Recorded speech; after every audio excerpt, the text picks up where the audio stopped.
Hello, new stuff, new stuff, new stuff and coffee. Right, we've got some new stuff for this old car. I mentioned last time I need some new electronics. Here they are. Servo, brushless system, that's the motor and the speed controller and the program card actually, censored, 17.5 turn, and a company I've never used before, or rather I've never used Leopard either, but I'm familiar with them, or Cheetah, not Leopard, get my cats mixed up. Code RC, I never heard of them, never used their stuff. It does look like a recased, as it all is with it on the sort of lower brands, recased something else, like an e-tronics or something. But anyway, I'll go with that. I'll start off with the servo. I took off the old Futaba that was on it. I think it was a Futaba anyway. Let me just double check that before I tell you lies. It's over here. No, it's a high tech. High tech is an old servo. It had a bit of a nasty repair. I'll just chuck this. The one I've used is an Alturn. Now, I say Alturn, I think the actual name of the company is Alturn USA, because you can't see the word Alturn without USA. Alturn USA, Alturn USA, Alturn USA. Even the website is www.alturnusa.com. So they're obviously proud of being American, you know, and then it says made in Taiwan. That's just the way it goes nowadays. Anyway, this particular servo, I wonder if there's a, yeah, there it is. AAS 700 STD, which is the my go-to servo for when it comes to cheap budget servos for 1/10 scale. I've got them in a few of my RC cars. The reason being is can't remember if it's waterproof. Yes it is. It's waterproof. It's ball bearing servo, which is slightly smoother. I think the gears are to be checked. Plastic gears. But you know, it's £7.49 or something. Really cheap, analog servo, plastic gears, but smoother because of ball bearings and waterproof. So the only downside is they're relatively slow. They're not slow. They're not, you know, but they're not sort of gonna have the front wheels going like this. But that's okay. That's no problem. Yeah, I've already installed that. As you can see, I've already installed it because it can be a pain and a faff and all the rest of it trying to get it to work, because I had to cut down one of the included servo horns. I've spaced it out, as you can see there, spaced that out, so when it's on, I've not plugged the horn in yet because you need to power up the servo and get it to center before you put the horn on properly, otherwise you just have to take it off and recenter it. If I show you there, it's pretty much flat there and it's pretty much straight there, so that's better than it was actually. So that's cool. I might need to adjust this arm a little bit because you want to have the same throw left to right if possible. But anyway, that's it. We'll move on to the power system first. I think it is the Cheetah, not the Leopard. The Cheetah. I think it's a Leopard I actually have experience with, which is the same as the e-tronics again or something. It was the brushless, so sensorless, the brushless sensorless, sort of 10.5, 9.5 turn. This is the Cheetah censored, as I said. 17.5 turn. The reason I've gone for it, in case you haven't seen the last video or you've forgotten, this used to run as a race car with the race stock class 27 ton brushed motors, which was replaced by the 17.5 turn brushless motors. Ooh, cool, nice stickers on them. Toro Sky RC, but it says Cheetah. Anyway, don't care, it's fine, it's good, no problem. Good, Toro, Cheetah, Leopard, Bison, who cares. It comes with a program card, as I said. Very straightforward setup. Basically, in case you haven't seen these, you plug it in there, onto the system, power it up, and then you get LEDs along here, and you literally just press the set button to skip to the next setting. So allows you to set things like your drag brake, because brushless motors have very little, if any, drag brake compared to brushed motors, which did have some. So when I'm racing a touring car, I like to have a bit of drag brake, and you can change the brake strength as well, and the punch Punch strength and stuff I generally leave standard. LiPo cutoff voltage, again just to save your LiPo battery. I'll leave that as auto. There's no point in messing it with it because the other options are not for LiPos that I use. I think it's 5 volts, 6 volts, 9 volt, 12 volt. Now we'll leave it as automatic. It'll be absolutely fine. Come on, motor. Come on, yep. Son of a, right, okay, I'm gonna just, there we go. As you can see, I've not had these out yet. Yeah, first time I've seen it. Now, you can see the sensor plugs in here, goes into the speed controller.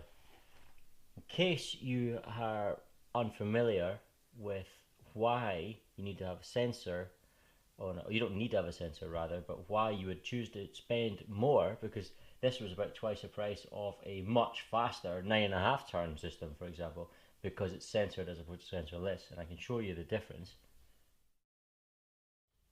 Now this is my very favourite RC, my Lossy XXS. It runs a brushed system, brushed motor. And you'll notice if I apply just the tiniest fraction of throttle, ever so slightly,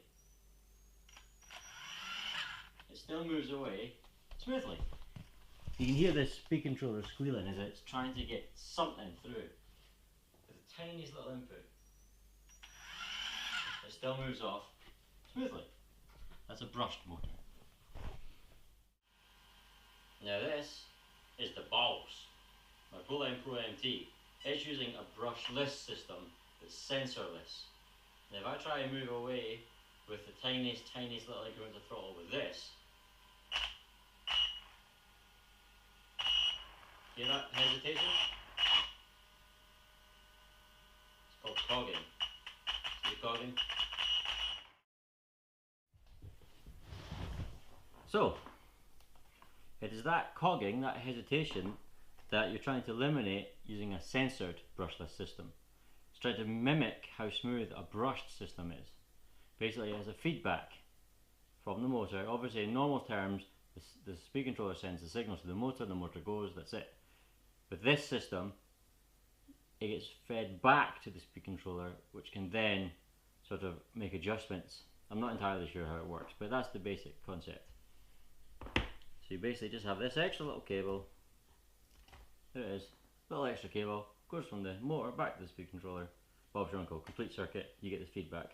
And hopefully it can eliminate cogging. Now the reason it's important in a touring car is because you have like the infield sections where you got to apply gradual throttling, and with touring cars, inputs are very sensitive. It's not like a monster truck when you just chuck it around and slam the throttle and pull slides and stuff. Just like a real race car, very sensitive inputs with steering, braking and throttle. So which is why you need this consistency, this smoothness. There you are, that's it there. 17.5 turn. I'm going to call it leopard again. Cheetah or Toro or whatever it says. Comes with a little fan for the top of the speed controller, that's cool. And this, the Code radio system, Code RCE. Just a simple 2-channel radio system, still in the bag. In fact, is it 3-channel? I think it might be 3-channel. Does it say? Doesn't say anywhere on this. Oh, it does, 3-channel. Right. So I can fit a winch to the Yokomo. No. Yeah, cheap, nasty. Rattles. Probably fine though. Relatively comfortable foamy wheel. Yeah, it feels cheap, it is cheap. Yeah, it probably will work fine, we'll just give it a go. It's like the steer wheel transmitter that came with the HPI jump shot. That was also felt really cheap and nasty, but it worked absolutely fine, it worked perfectly, so there's no reason why this wouldn't as well. Small receiver, tiny little receiver, very light. I think I'll put it on top of the servo if I can get away with it. But that's what we're going to do now. We're just going to basically, I've got the double-sided tape here somewhere, and I'll just stick it down, see where we're at, and we'll give it a little test as well. Right, I think the first thing I'll do is put the motor in. Now, I'm guessing as to how long I need to get the motor screws. We shall find out if I've guessed correctly. Can't use the motor screws from the last motor because they were flat heads, terrible wee things. I don't think these are going to be long enough. There's quite a distance there on this car. Yeah, I'm going to get some longer ones, I think. Right, slightly longer ones, same thread. Please be the same Allen key. Same Allen key, yay. Okay.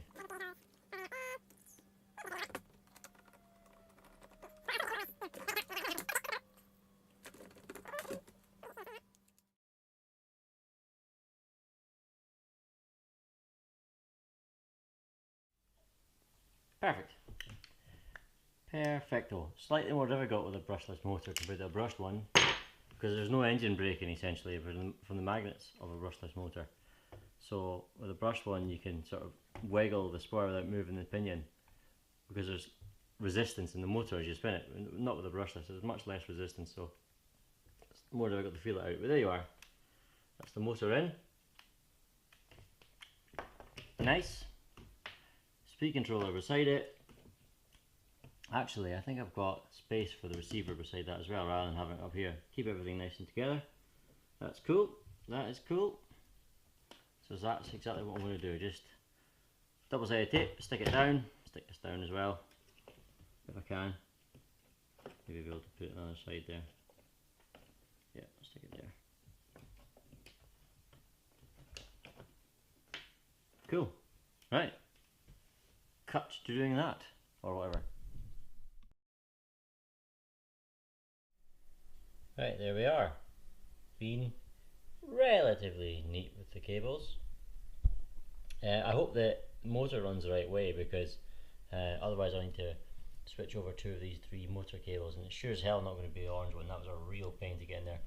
Anyway, the last thing for me to do before I can test this is solder a Dean's connector to the power leads. So I'll get right on that, and hopefully I can test it, even just sitting here with no wheels in it, just to make sure it all works. Right, let's get cracking. Right, that's the soldering done. Got myself a Dean's connector on it. And we've got some batteries in the transmitter. I'm going to say this transmitter feels terrible, I'm not going to lie. But, anyway, there it is. This LiPo battery 2-cell is not fully charged, but it'll be perfectly good for a test. What I need to do first of all is center the steering servo. So, plug it in, transmitter on. There's a power button down here on the SE. Oh jeez, that's a vicious fan.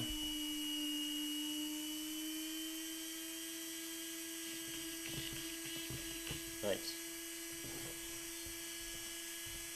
Is the servo centered? Yes it is. I'll screw that in later on, but that's okay. Steering is the right direction. Please throttle be the right direction, please. Yeah, it is. Haha.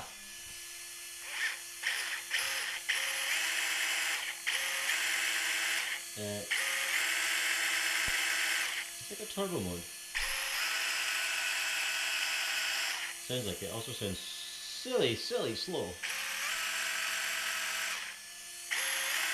Definitely a turbo one. But I'll sort that out.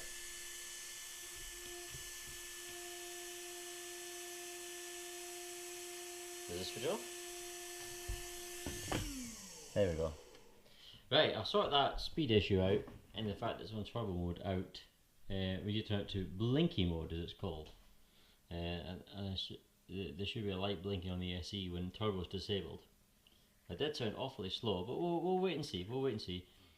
I just read the instructions. Being a guy, I never do that. Apparently, you're supposed to set the ESC first time you use it. So let's try that. Right, that's correct.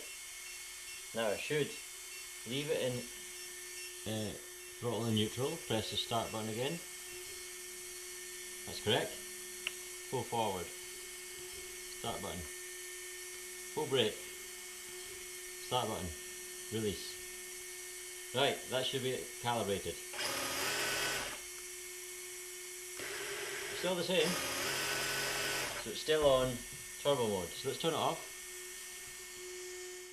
Right, I'm going to try and get this thing off of turbo mode and onto blinky mode. by disabling motor timing using the program card. Let's see if this works. Transmitter is on. Power, there we are. Right, LiPo cutoff is on standard, that's what we want. And 3.2 volts per cell, so it's automatic, detects that it's a 2-cell battery. And then 3.2 volts is fine per cell, I like that. I'll leave that the way it is.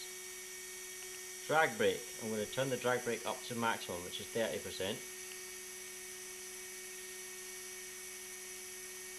There we are. Brake strength. I think I'll give it to 100. There we are. Full brakes.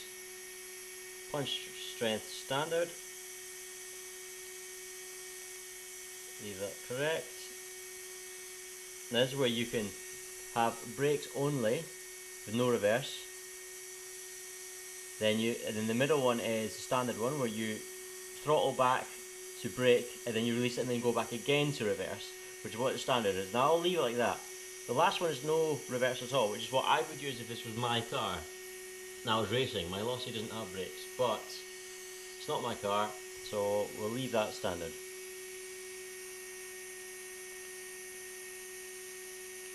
Motor timing.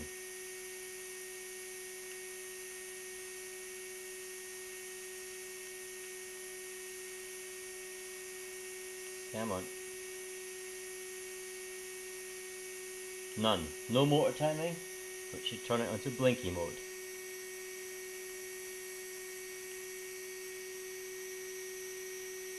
And there we are. Right, time to test that. If this is correct, we should have the red LED blinking to indicate it's on blinky mode. In other words, zero timing mode. In other words, legal for the stock class, which is what we're aiming for. There we are, blinky mode. There should be no turbo now if I give it full throttle. I'll keep this away from the camera because it interferes with the microphone, see? There we are, sorted. It sounds horrendously slow, but I bet it isn't. I bet it's much quicker than the stock motor used to be, the 27 turn. We'll have to wait and see. I was going to cable tie these cables away, but I'm not going to, because once you get the car ready to go, I'm just leaving the battery and sort of higgledy-piggledy at the moment. The battery cables will hold those motor cables out of the way of the aerial, so it shouldn't get any interference, because it's the big power cables, the motor cables and the power cables of the battery that gives you interference. These little ones doesn't matter, so you want to keep them relatively far away. But that's fine, no problem, sorted. Right, power system sorted. Happy enough with that. Still need to test it. That LiPo wasn't fully charged, but anyway, we'll get that done once we get the wheels and everything on it, body shell. I don't have body posts that are appropriate. I thought I maybe would have done. I have plenty of body posts, but all the ones where you screw into the side, because I need body posts to screw into from the bottom, so I need to find some. If not, I'll get some universal ones that you can simply do that. That's fine. Battery bar, still don't have it. Rachel can't find it, but if I can't get the battery bar, then I will simply use some Velcro straps. It's not going to be enough to stop me using the car at all. Apart from that, it needs the screws sorted. As I said last time, it's got mismatched screws, and I really don't like that. It's got, for example, there it's got three sort of Allen key head screws and one Phillips screw. You know, it looks nasty. I don't like that. I've got to have everything matching. Same with the turnbuckles. These two don't match. I want to get it as nice as possible. Before I run it, I also want to service the shock absorbers. They're pretty good, but you know, full service won't go amiss. Nice new shock oil. You get them nice and even with no bubbles. Get the new body shell, and I already have some wheels and tires ready for it. So a little bit of work to do still, but not very much really. I haven't had the time. The reason I'm behind on videos, I should have had a couple of videos over the last couple of weeks, but I'll go into why on the next mic on the mic, which I should have had two since the last one, but as I said, things have been a bit hectic. I'll go into that then. But anyway, yeah, for more of the Yokomo, just stay tuned. Yeah, I'm not sure when I'll get to it. I have something else chewing my money at the moment. Again, I will go into that. But thanks for watching, and catch you again soon. Cheers.